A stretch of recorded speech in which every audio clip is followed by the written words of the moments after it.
말씀을 가지고 감사는 계속되어야 합니다라는 제목으로 하나님 말씀 함께 나누도록 하겠습니다. 지난 추수감사절을 보내고 여러분 함께 이제 감사를 우리가 지속하기로 다짐을 했는데 이번 한 주 어떻게 계속 감사하는 삶을 사셨습니까? 다시 한번 여쭤볼게요. 감사하는 삶을 사셨습니까? 네, 아멘. 감사의 삶을 지속적으로 살아오신 줄 믿습니다. 그걸 제가 이제 확인할 수 있었던 게 뭐였냐면 지난 주일 오후 예배 시간에 추수감사절 감사 챌린지라는 그런 제목의 말씀을 함께 나누면서 우리 성도들께 감사의 제목 10가지씩 적어서 또 우리 순장님들을 통해서 저에게 좀 보내달라라는 요청을 드렸습니다. 많은 분들이 감사의 제목을 한두 가지가 아니고 10가지씩을 적어 보내시니까 제가 수백 개의 감사 제목을 읽은 거예요. 그러면서 감사의 제목들이 이제 비슷한 것들도 있고 그래서 이제 이렇게 주제별로 카테고리별로 이렇게 묶어봤는데 제가 빠짐없이 한 분도 예외 없이 보내신 분들은 다 읽어보면서 제가 더 은혜를 받았습니다. 너무 감사한 거예요.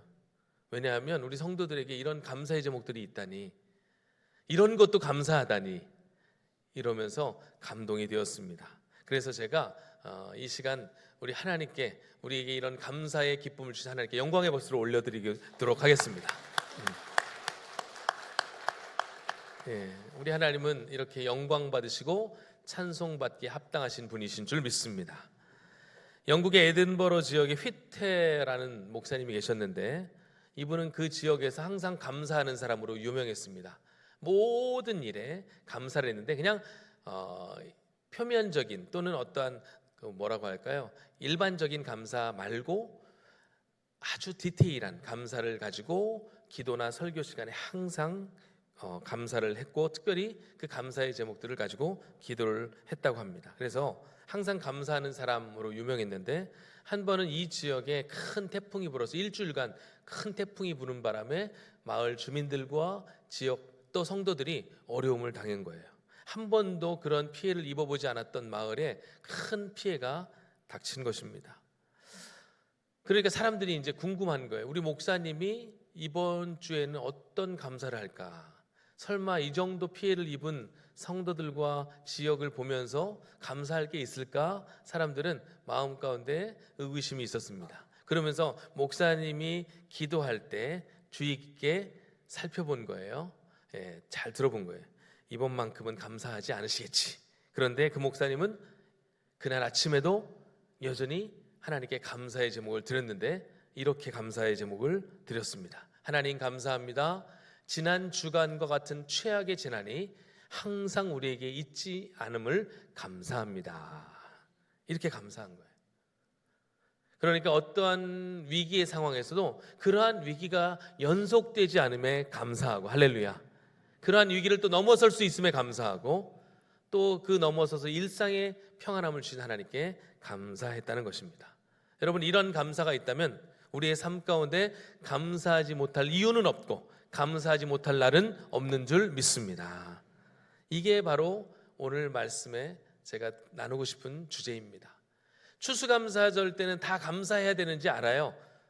설교하지 않아도 추수감사절 때면 감사를 얘기하겠지라고 다 압니다. 그런데 추수감사절이 지나면 또 그 감사를 잊고 살아가기 때문에 그래서 감사는 계속되어야 합니다라는 주제로 함께 말씀을 나누려고 하는 것입니다. 오늘 다니엘의 인생 가운데 여러분 그가 했던 감사가 우리의 감사가 되기를 소망합니다. 여러분 다니엘의 인생 잘 아실 거예요. 평탄한 인생이 아니었습니다. 좋은 가문에서 태어났지만 어린 시절 포로로 잡혀갔습니다. 나라를 잃어버리고 어린 시절 가족과 생이별하면서 무엇보다 고난과 눈물의 청소년기를 보내야 했습니다.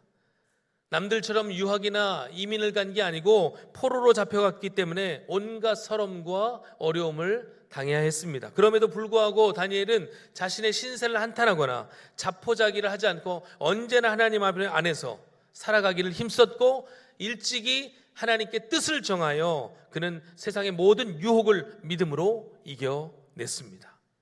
이러한 다니엘의 삶을 통하여 우리가 배우는 것이 많이 있는데, 그가 하나님께 뜻을 두고 하나님께 마음을 정하고 그의 삶을 살아냈다는 것, 이런 것과 함께, 즉 하나님에 대한 전적인 신뢰가 우리가 배워야 할 것임은 당연한 것이고, 또 하나 우리가 기억해야 할 것은 그에게는 좋은 습관이 하나가 있었다는 것입니다. 그것이 무엇인가?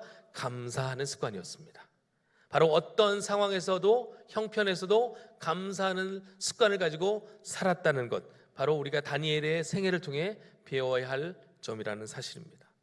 그런데 여러분, 습관이라는 게 하루아침에 이루어지지 않은 것처럼 감사의 습관도 하루아침에 이루어질 수가 없는 것입니다. 그래서 서양 속담에 이런 말이 있습니다. 제일 가르치기 어려운 수학 문제는 미적분이 아니고 우리가 받은 축복을 세어보는 것이다, 이러한 이야기가 있습니다. 우리가 감사하지 못하는 것은 감사의 조건이 없기 때문이 아니라 감사를 깨달을 수 있는 능력이 없기 때문이요, 그것을 습관하지 못했기 때문이라고 이야기하는 것입니다.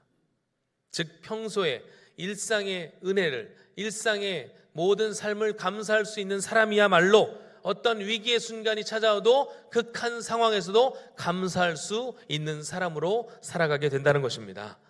저와 여러분에게 이런 은혜가 있기를 소망합니다. 이런 삶을 살아가기를 축복합니다. 그럼 다니엘에게 있어서 감사란 무엇이었고, 어떻게 그런 조건에서도 감사할 수 있는가를 한번 말씀을 통해 살펴보도록 할 텐데, 세 가지를 말씀을 드리려고 합니다. 첫째는 한번 따라해 볼까요? 내게 주신 것을 은혜로 여기는 것이 감사입니다. 다니엘의 감사는 내게 주신 것을 은혜로 여기는 것에서부터 시작됐다는 거예요. 다니엘은 바벨론 느부갓네살 왕 때부터 그의 이제 포로기의 인생이 시작이 되는데, 느부갓네살 왕이 하루는 꿈을 꾸게 됩니다. 아침에 일어났는데 이 꿈이 참 심숭생숭한데 도대체 어떤 꿈인지 기억이 나질 않는 거예요. 그래서 자신에게 조언을 하는 그 술객들과 신하들을 불러 모아가지고 이렇게 명령을 합니다. 보통은 내가 이런 꿈을 꿨는데 내가 이 꿈에 대해서 내용을 잘 모르겠으니 이것을 좀 해석해다오 라고 부탁을 하는데, 느부갓네살 왕은 막무가내입니다. 뭐라고 해요? 내가 꾼 꿈이 기억이 안 나는데 먼저는 내가 꾼 꿈이 뭔지를 밝혀내고, 그리고 그 꿈이 어떤 것을 의미하는지 해석해라, 이렇게 이야기하는 거예요. 여러분, 그 명령을 들으시면 어떠시겠어요?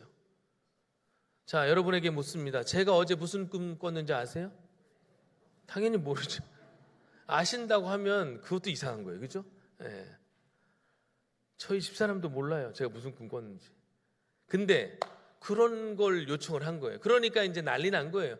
어떻게 꿈의 내용을 어떻게 얼추 해석한다 치더라도 꿈을 뭘 꿨는지 어떻게 합니까?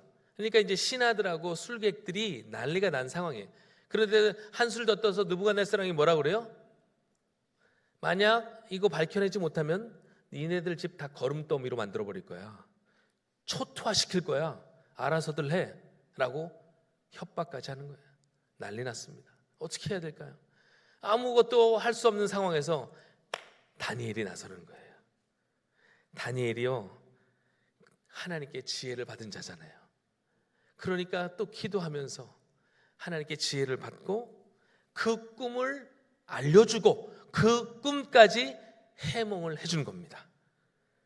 그가 그렇게 꿈을 해몽한 후에 하나님께 이런 감사의 찬송을 올려드렸습니다. 다니엘 2장 23절 말씀 우리 같이 화면을 보시고 읽어보겠습니다. 나의 조상들의 하나님이여, 주께서 이제 내게 지혜와 능력을 주시고 우리가 주께 구한 것을 내게 알게 하셨사오니 내가 주께 감사하고 주를 찬양하나이다. 곧 주께서 왕의 그 일을 내게 보이셨나이다 하니라. 아멘. 다니엘은 하나님이 주신 지혜로 이 문제를 해결했습니다. 때로는 어떤 사람들은요, 하나님이 주신 지혜로 살아가고 있음에도 불구하고 내가 했다고 착각하는 경우들이 있어요. 좋을 때는 내가 한 거고 안 좋을 때는 하나님이 하신 거고. 이것을 다니엘은 결코 그런 삶을 살지 않았습니다. 모든 것을, 특별히 자신에게 주신 은혜가, 지혜가 누구로부터 왔다고 인정하고 있는 거예요? 하나님께로부터 왔다는 것을 인정하고 있습니다. 하나님의 특별한 은총으로, 하나님의 특별한 선물로 받아들인 거예요. 여러분, 이것이 감사이라는 거예요. 이것이 감사라는 거예요. 제가 지난주 감사 챌린지를 하면서 우리 성도들께 받은 많은 제목들이 있었는데 이런 감사의 제목들을 봤어요. 너무 많아가지고 제가 다 정리할 수 없기 때문에 몇 가지만 이야기를 해드리면, 좋은 교회 만나게 하심 감사, 남편이 교회 가는 것 반대 안 함에 감사, 교회 가까이 살게 하심에 감사, 대한민국에 태어나게 하심 감사, 나에게 직분 주심에 감사, 좋은 순장님 다락방 식구들 만나게 하심 감사, 이단에 빠지지 않게 하심 감사, 이 나이까지도 직장 생활할 수 있게 하심 감사. 이 감사는 대부분 연세가 있는 분들이 이런 기도 제목을 했겠죠. 감사의 제목을. 젊은 청년들이 이 나이까지 직장 생활 이러진 않았을 거 아니에요, 그죠? 네. 그리고 부부가 함께 말씀을 공부하며 말씀의 은혜 받게 하심을 감사. 이 자리에서 말할 수 없을 정도로 감사의 제목들이 많았습니다. 내게 주신 것을 은혜로 여길 때 여러분 감사가 더 풍성해진다는 사실입니다. 늘 주신 것을 감사로 받으시는 우리 모두가 되기를 소망합니다. 그리고 나서 해야 할 일은 이것입니다. 감사를 감사로 여기는 것으로 그치지 말고 시편 기자처럼 내게 주신 모든 은혜를 무엇으로 보답할까? 이러한 마음의 태도와 자세를 가지고 살아갈 때 우리 하나님은 더 풍성한 감사의 제목을 우리의 삶 가운데 담아주실 줄 믿습니다. 아멘. 내게 주신 것을 은혜로 여기는 것이 이제 감사라는 거예요. 그리고 또한 우리가 다니엘을 통해서 배울 수 있는 것은 평범한 일상조차 주신 은혜로 받아들이는 것이 감사라는 것입니다. 다니엘이 감사의 삶을 살게 된 것은 바로 주님께서 허락하신 평범한 나날들, 이것들을 모두 다 하나님의 은혜로 여겼기 때문입니다. 여러분, 감사에 민감한 사람들은 평범한 일상, 아주 지극히 작은 것을 감사하는 사람들이더라고요. 이번에 감사 챌린지를 하면서 그렇게 제가 받은 감사의 제목들 중에 이런 제목들이 또 있었습니다. 숨을 쉼에 감사. 저도 숨을 쉼에 감사는 잘 안 하거든요. 이 감사 제목 보면서 다시 감사했습니다. 아침마다 눈을 뜨게 하심을 감사. 걸어서 교회에 올 수 있게 하심을 감사. 풍성하고 맛난 음식과 먹거리를 주신 감사. 이 집에 한번 가봐야 될 것 같아요. 얼마나 맛있는 게 많은지. 예. 저는 맛나올 식사할 때마다 감사하거든요. 예. 이분은 맨날 뭘 이렇게 맛있게 드시는지 모든 게 감사하다는 거예요. 그리고 또 유난히 더웠던 올해 여름을 잘 견디게 하심을 감사. 보통 여름은 더우니까 더운 거지 뭐 그걸 감사하나. 그런데 또 여름을 잘 보내게 하심 감사. 또 하나 참 은혜가 된 게 쉴 수 있는 장막 주심에 감사.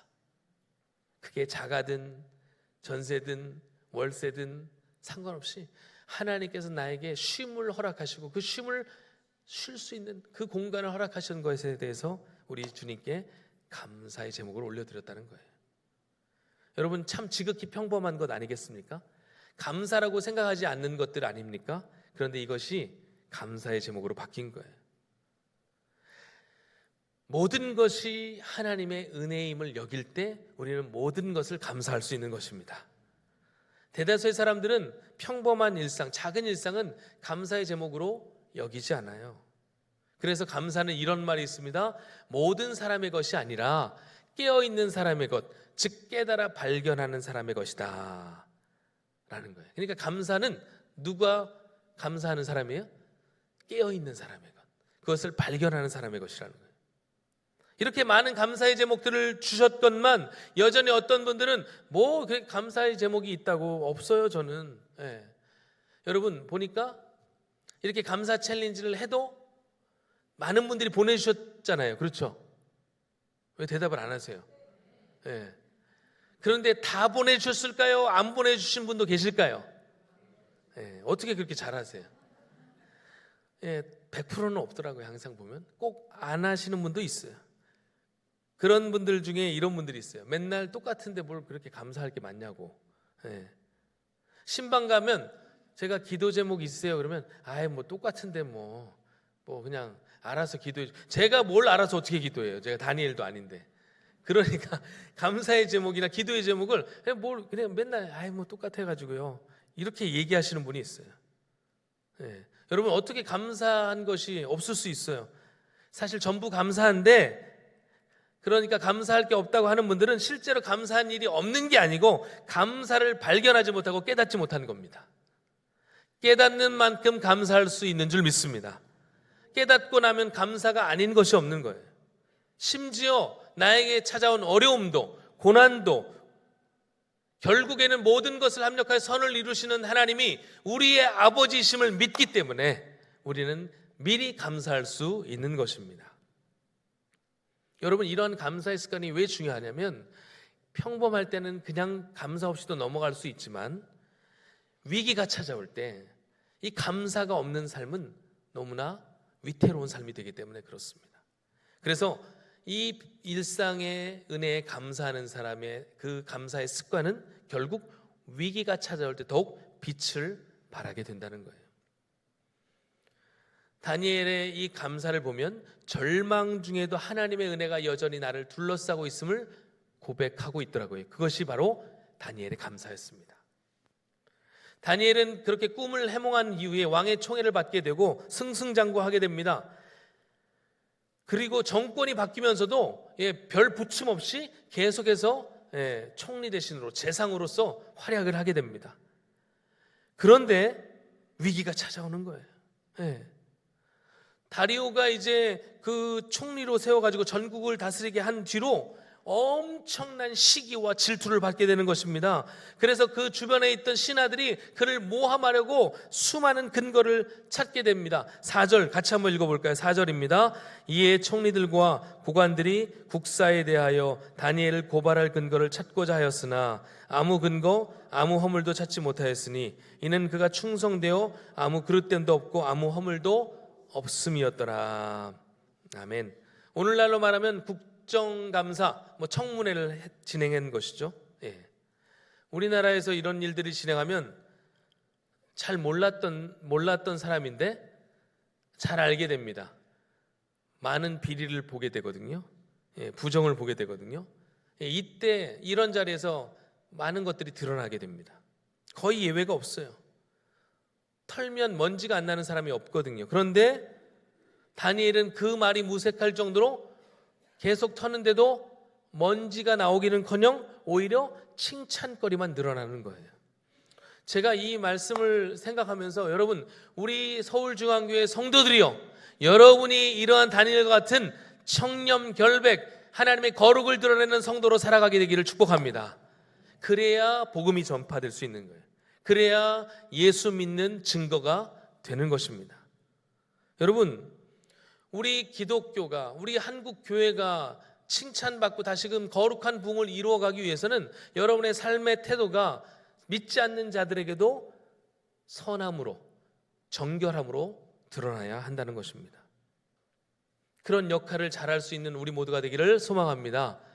그러니까 막 다니엘을 막 계속해서 추궁하고 다니엘의 오점을 찾아내려고 애를 썼는데 나온 게 없는 거예요. 그런데도 대적들은 포기하지 않습니다. 어떻게 하든 그를 시비를 걸어서 그에게 누명을 씌우려고 갖은 애를 쓰는 거예요. 결국 생각한 것이 뭐냐면 빠져나갈 수 없는 함정을 팝니다. 그게 뭐예요? 그에 대한 믿음을 시험하는 것이었습니다. 30일 동안에 왕 외에 다른 신에게 절이나 기도하는 것이나 예배하는 자는 사자굴 속에 넣자는 계략을 세우고 왕의 인허를 받게 됩니다. 평소에 다니엘이 하루에 3번씩 창문을 열고 성전이 있는 예루살렘을 향하여 기도하던 습관을 알고 있던 그들은 이번만큼은 그가 빠져나갈 수 없을 것이라고 확신을 했던 것 같습니다. 그래서 왕의 허락을 그렇게 받아냈는데 이 왕은요, 자기를 높이는 일인 줄 알고 그냥 덜컥 허락을 해버립니다. 아마 이게 다니엘과 연관이 있는 일이었다고 한다면 고민했을 텐데 허락하지 않았을 텐데 그냥 자기를 높여주는 일인 줄 알고 덜컥 그렇게 하라고 지시를 내려버려요. 도장을 찍어버립니다. 9절에 보니까 이에 다리오 왕이 조서에 왕의 도장을 찍어 금령을 내니라. 이제 취소가 안 되는 상황이에요. 이제 2가지 선택밖에 없습니다. 하나는 계속해서 그가 했던 대로 기도하면서 사자굴 속에 던지움을 받든지, 아니면 30일 동안만 잠깐 기도를 쉬고 그냥 그렇게 이 태풍이 지나가기를 숨어서 기다리든지. 그런데 다니엘은 어떤 선택을 합니까? 여러분이 잘 아시는 대로 계속해서 기도하는 것을 선택을 해요. 분명히 그것이 계략이었다는 것을 알고 있음에도 불구하고 그는 그냥 하나님을 향한 믿음을 계속해서 증명해 내기로 결단한 거예요. 제가 금요기도의 시간에 말씀드렸는데, 우리가 보이지 않는 하나님을 섬기지만, 우리가 보이지 않는 하나님을 믿지만 역설적으로 그 믿음은 우리 눈에 보여진다고 말씀을 드렸습니다. 믿는 사람들에게도 보이고 믿지 않는 사람들에게도 보이는 거예요. 그래서 다니엘의 믿음이 보였던 거예요. 보이니까 어떻게 하는 거예요? 그것들을 어떻게 하든지 트집을 잡아서 그를 끌어내리려고 사단, 악한 영들은 그렇게 믿는 자들을 괴롭히는 것입니다. 그렇습니다. 믿음은 보이는 거예요. 그래서 믿음이 중요한 것입니다. 믿는 사람들에게나 믿지 않는 사람들에게 우리의 믿음이 살아있는 증거가 되기 때문에, 여러분의 믿음이 보여지는 믿음, 증명되는 믿음 되기를 소망합니다. 결국 그들의 계략과 예상대로 다니엘은 그걸 선택하고 결국 사자 굴 속에 던지어지는 운명에 처해지게 되는 겁니다. 평소대로 기도를 했는데 그냥 기도를 한 게 아니고 감사를 올려드렸습니다. 10절 말씀 우리 같이 다시 한번 읽어보도록 하겠습니다. 10절입니다. 다니엘이 이 조서에 왕의 도장이 찍힌 것을 알고도 자기 집에 돌아가서는 윗방에 올라가 예루살렘으로 향한 창문을 열고 전에 하던 대로 하루 3번씩 무릎을 꿇고 기도하며 그의 하나님께 감사하였더라. 아멘. 다니엘이 이 조서에 왕의 도장이 찍힌 것을 어떻게 해요? 알고도, 몰라서 그냥 했던 게 아니고 아는데도 불구하고, 알면 어떻게 된다는 것을, 그렇게 하면 안 된다는 것을 알고 있음에도 그는 기도하기를 멈추지 않았습니다. 여러분, 우리가 위기에 빠지면 특히 신앙인들은 기도합니다. 기도하지 않던 분들도 위기야 앞에서는 기도를 해요. 어떤 기도가 올려드려질까요? 위기에서 건져달라고. 주님, 절 이 위기에서 속히 건져내 주옵소서. 이 위기를 돌파할 수 있도록 주님 힘을 주옵소서. 여러분, 대체로 이런 기도는 합니다. 그런데 다니엘은 지금 어떤 기도를 한 거예요? 하나님, 이런 상황 때문에 내가 죽을 수도 있음에 감사합니다. 이렇게 기도하는 거예요. 여러분, 이건 아니지 않습니까? 그러나 평소에 늘 하나님께서 주신 은혜에 그 일상에 감사했던 다니엘은 기도했고, 게다가 위기에서 구출해달라는 기도뿐 아니라 감사의 기도를 올렸습니다.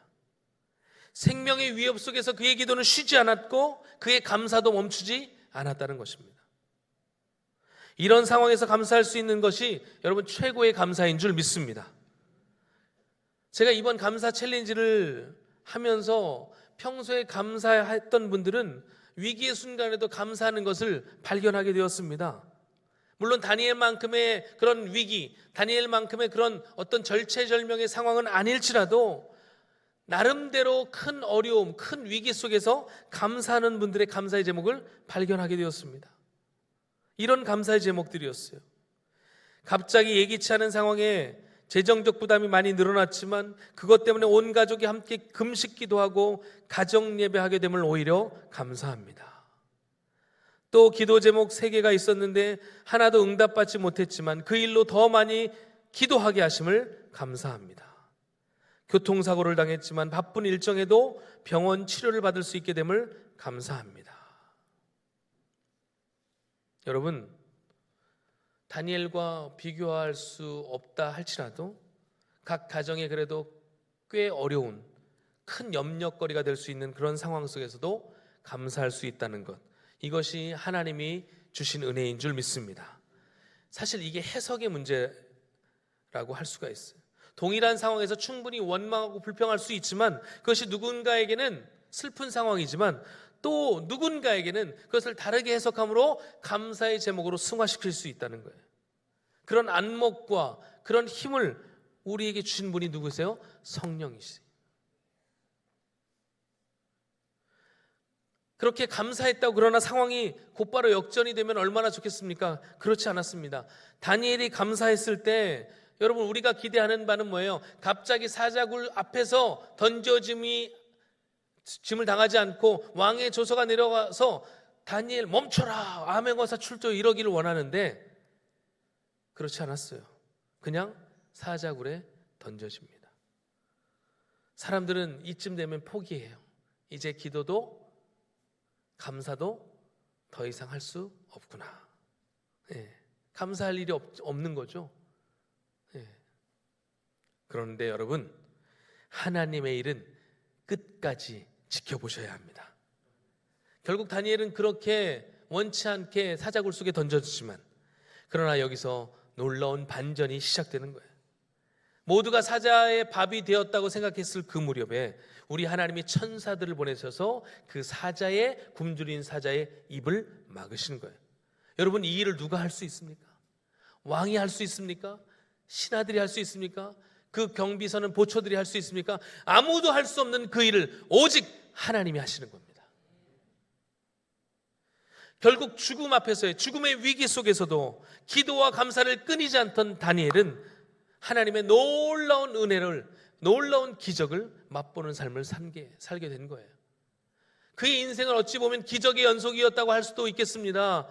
바벨론, 페르시아 제국이 바뀌는 상황 속에서도 그는 언제나 왕의 총애를 받았고 하나님의 도우심을 받고 하나님의 기적을 받고 살아갔던 인물이었다는 거예요. 여러분의 생애가, 여러분의 자녀들이 다니엘 같은 그런 하나님의 은혜를 입고 살아가는 귀한 하나님의 백성들 되기를 소망합니다. 중국 내지 선교회 소속의 헨리 프로스트라는 선교사님이 중국에서 오랜 사역을 했던 중에 갑자기 고향에서 아주 슬픈 소식이 들려왔습니다. 그 소식을 듣고 그는 이렇게 표현을 해요.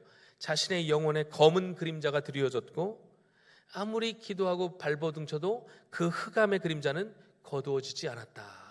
이렇게 표현을 했어요.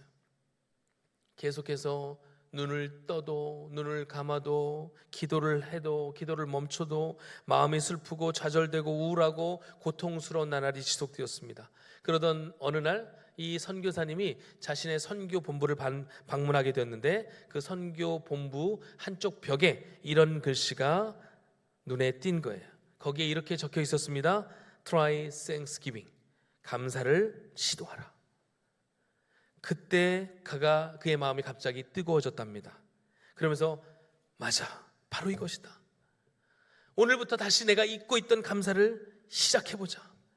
그 감사를 시도해보자.